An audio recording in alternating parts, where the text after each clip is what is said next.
Greetings, everybody. This is Dr. Jess Armine, and this is the beginning of a new set of podcasts that we are calling Solve the Health Puzzle.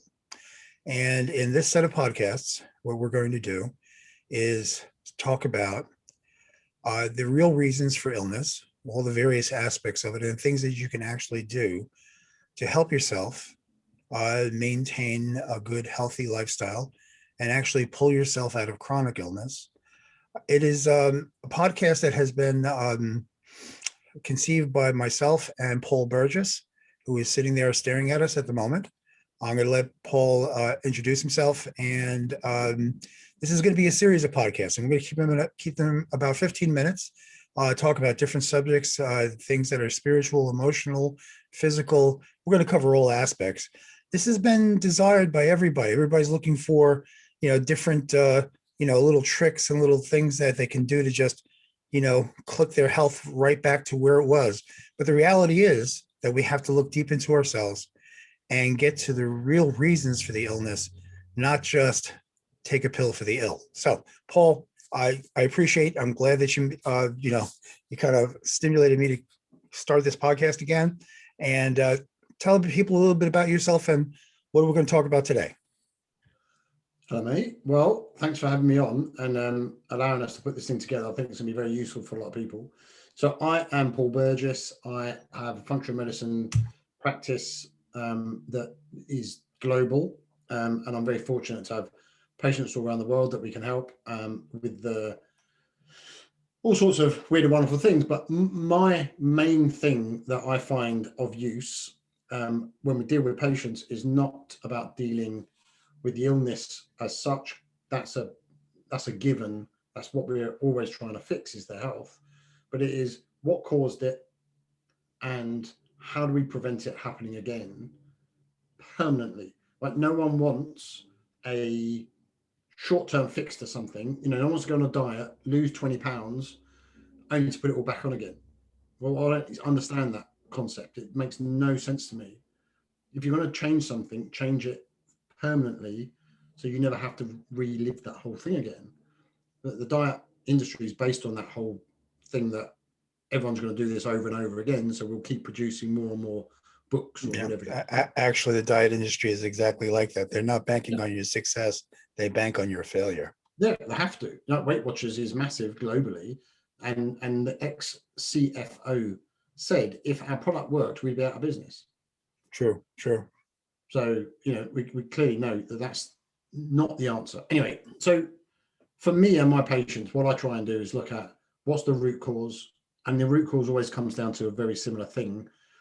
And we'll talk about this just for this podcast, because I think it will just get people thinking more about what's going on. Majority of people think that a root cause is an illness or a reason for an illness, let's say, right? So let's think about high cholesterol. Okay, just as an example, high cholesterol is not an illness. It's not a disease. It's a symptom. Okay, it's the symptom of what is going on in the body that's causing it to produce cholesterol as a protective mechanism. What is causing that to happen? Well, it's never normally one thing, right? It's a combination of things. It could be blood glucose problems, it could be blood pressure issues, it could be stress related, it can be a whole host of things, right? And dietary, if you're eating lots of really bad cholesterol, that can potentially affect it as well. So we look at it and go, okay, so cholesterol's the symptom. What's the cause? Well, the cause is the inflammation. Being caused by what? Now, let's just say in this particular case, it's being caused by poor blood glucose management. And so people got high blood glucose or diabetes or something like that. Okay, so that's the cause of the cholesterol. No, that's a contributor towards it. Fine, but let's just deal with that high glucose for now. What's causing that?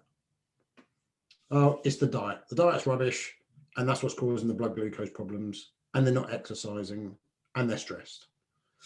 Okay, so they're all contributors. Let's take each one individually. So the diet. What's the issue with the diet that's causing the high blood glucose? Well, it's high in refined sugars. There's very little fiber in it. There's not enough protein. The fats are very low. It's all just a very unpleasant diet. It needs to be changed. Okay. Intellectually, someone says, all right, well, I know I need to eat the rainbow and get lots of vegetables in me and have good fats. And that's not news to most people. So the diet's not the problem, right? The diet is a mechanism that's causing a problem. But the issue is, what is your belief around your current diet? Because for some reason, it's okay to eat like that for that person. So you go, well, I don't have time to eat properly. I'm very busy. I've got to eat on the run. Lunch is always like the sandwich and the soda and the potato chips and whatever it is, because it's at the petrol station, it's the deal on, and I can get it for $4 or whatever it is. And so I have to grab it and go and eat at my desk, and I just don't have time and whatnot. So we have to look at what the beliefs are of that person around the consequences of that. Because in their mind, it's like, well, I don't have a choice. That's all that's the way I have to be.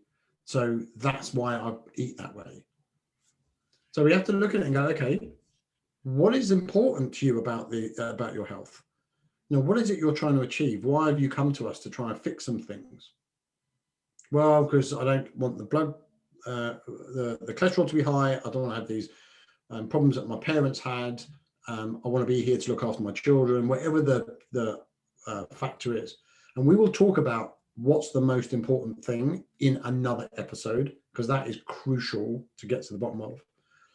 But I want to touch on that now. I just want to know that there's a driving factor that they say, I want to improve myself in this area, therefore I've come here for help. Okay, so the belief that you don't have time to eat the food or to prepare the food or eat good food or whatever it is, that's something we need to deal with.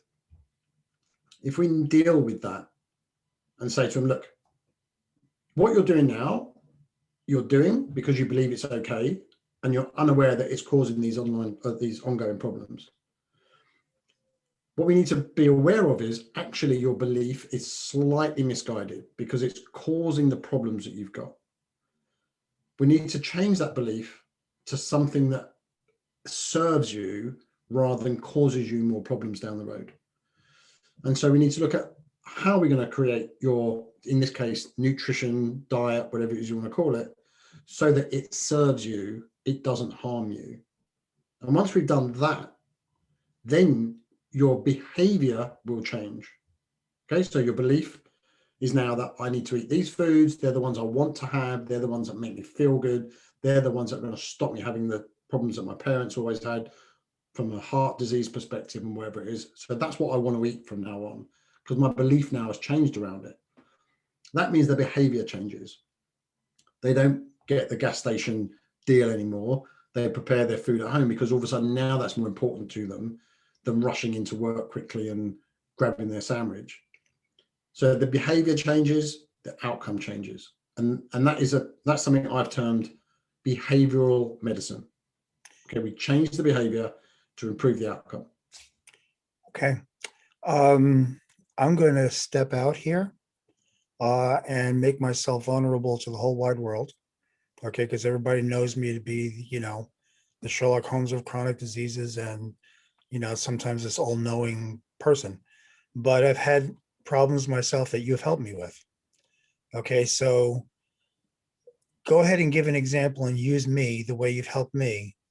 Okay, and I am going to admit to the whole wide world that I've been a compulsive eater my entire life, that I've accepted the fact that I've been a compulsive eater, so I've always been overweight.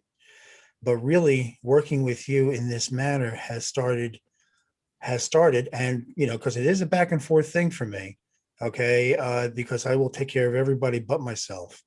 So in what you just said and our conversations in the past, go ahead and use me as an example of how this process worked, because this is a very basic process. This is a very basic thing. It's real easy to go back to, I have to shoot from the hip. I'm just going to pull in here because I'm hungry. I'll just throw, hey, well, this is just carbohydrates, protein, and, and fats, and it's okay. Whereas that is what made me the big man that I am today. Okay, so but in your particular case, we're going to get into beliefs and what's most important, and that's where the challenge was that comes Right. with you. So we will touch on it. So and I'm not going to go into it in depth. I want to go into it in depth in a different episode because it will be Sure. more. I realize today's just an overview. Yeah, in your case, it is, after many conversations, it became obvious that your goal in life was to help other people. And then when that was questioned more, why do you want to help so many people? Why is it you've got all these qualifications? Why is it you put yourself out so much for people? It was obvious that the reason was you did not feel good about yourself. You didn't feel as though you were worthy. You didn't feel as though you had any value, and you didn't believe in yourself. And there was a huge overriding sense of one day I will get found out. And Yeah. Yeah. and that kind of is the same for a lot of people. Sure. You have to remember that everyone in this world has the underlying insecurity that they're not good enough. True. Apart from maybe the odd Trump person, right? But that's a malignant narcissist, so we'll put him in his own class. But the majority of people have this challenge in that we don't have a manual on how to live life. Right. Realistically, when we break it right down, we're making it up as we go along. And we look at other people and go, oh, they've got that qualification. They must know so much more. Now, I've said this to you and many people that I've spoken to online before and stuff, that I'm not the cleverest guy in the room by any stretch of the imagination, right? And the thing that I do have, though, is that I can see where people are having issues and highlight it to them in a way that they accept. So in your particular case, it was like, well, I don't feel good enough, and therefore I'm self-sabotaging everything that I do for myself. So I'm going to give of everybody else. I'm going to help them all. But when it comes to me, I'm not really that good. I'm not as good as people keep telling me I am. I'm not as good as the results I keep getting because I can't be that good. So I will show how I'm not that good by sabotaging my own life. And I'll overeat, or I won't sleep that well because I've got other things that I'm doing, or whatever it is. And once we started digging into that and started to make you more aware of it in a way that actually it's okay to be like that, because most people are, it's then a lot easier to go, okay, well, maybe I don't have to be like that anymore. And we were able to change your beliefs around what's important to you, what you should be doing to serve you, and not just to serve everybody else. Because here's the thing, unless you put yourself first, you cannot be the best that you can be for everyone else. Right? If you are always working late because you've got patients all around the world. Now, don't get me wrong, I have patients in the US and Africa and Australia and the Middle East and the Far East and in Europe and in the UK. And they all have different time zones. But I only ever work 10 a.m. to 5 p.m. UK time. But I'm not on the phone at 3 o'clock in the morning to somebody on the other side of the world. That does not work when you're trying to be the best you can be, to serve them the best you can. You have to be optimal, right? So putting yourself first is a very charitable thing to do. It's not selfish. It's because if you put yourself first, you are then able to give the best of you to everyone else, right? If you are the last person on the list of things, you are going to turn up at meetings just absolutely ruined, and you're never going to give the best of yourself. True. Right? Oh, I'm true. too late. It's too late for me. I couldn't get there. I was too tired, or whatever it was. And none of that's going to work for you. So in your particular case, it was about, look at your value to other people. It's enormous. I mean, I've put you down as one of the world leaders in this field. You know, one of the top class people in the world. And that's not because I'm trying to make you feel better about yourself. Sadly, it's a fact. right? And there are many times, I told you this, the very, very first time I met you, where you didn't know, because I was in an audience at an event, you were speaking, and after about 15 minutes, I turned to the person next to me and I went, do you know what? I might as well jack this whole thing in, because that's just different level understanding of things. And I'm nowhere near that. So how can I possibly get my patients the best treatment, right? But the fact of the matter was, I mean, that was many years ago. And the fact of the matter was that that's not how you fix people, just by knowing things technically. There's a lot of other things that need to be involved. Sure. So you have always been a very, very intelligent, high functioning, clever, knowledgeable source of information. And I've consulted you for my own family, right? For my children and stuff. We've always talked about that. And I've always been happy to consult with you for your own health. So getting you to this place of, I need to look after myself, was the key driver for you to start turning things around. So you understood that, right? And you made some changes.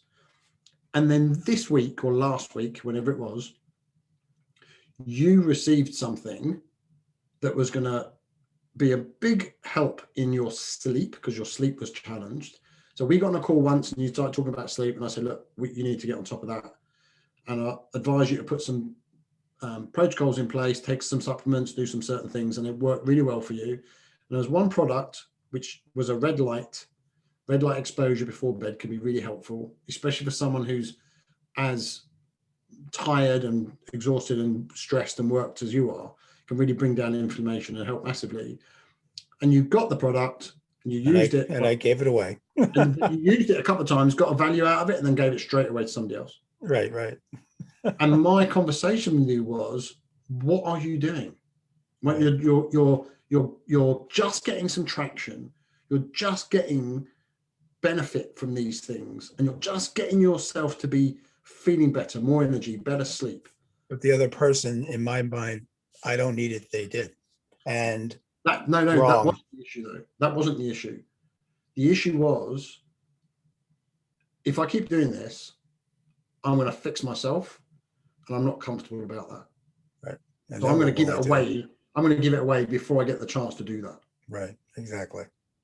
And so before we start recording, we had this conversation. I basically said to you, get it back and you start using it for yourself first. Right. So if you want to help everyone else, you need to get yourself in the right place. And that's a big challenge for a lot of people, because they see it as selfish, and it's not at all selfish. Right. It is charitable. There's nowhere it says you should live your life stressed, with anxiety, with no energy, feeling tired, not remembering things, and you should suffer your life day to day like that. That is nonsense. And yet people put themselves in that position because they don't feel as though they should be spending the time looking after themselves, because they think it's at the detriment of other people. The truth of the matter is, when you are energized and you feel positive and you've had great sleep and your focus is good and your health is good, your interaction with your family, your friends, your partner, your colleagues, your children, all is better. All of it, right? And your interaction with your patients is better, and the results you get for people are better. So it can't be selfish. It can only be charitable. And we have to get people to start believing in that. So there's that belief that changes your behavior towards yourself. Your behavior then changes your outcomes. So that behavioral medicine that I keep talking about, that's what's important. Once you get that done, we then have the opportunity to make long-standing changes in all the other aspects. So we can bring down the cholesterol, we can fight the Lyme disease, we can change the thyroid problem, we can do all of those things, but you can't do it unless you look at what the beliefs behind the behavior are to start with. Because otherwise, all you're doing is saying, here's a load of supplements that bring down your cholesterol, right? But you keep doing what you're doing. That's called statins. Right. Here's a statin, continue doing everything you're doing. Statin users have a higher all-cause mortality rate than non-statin users, because the underlying problem that's causing the high cholesterol is not being treated.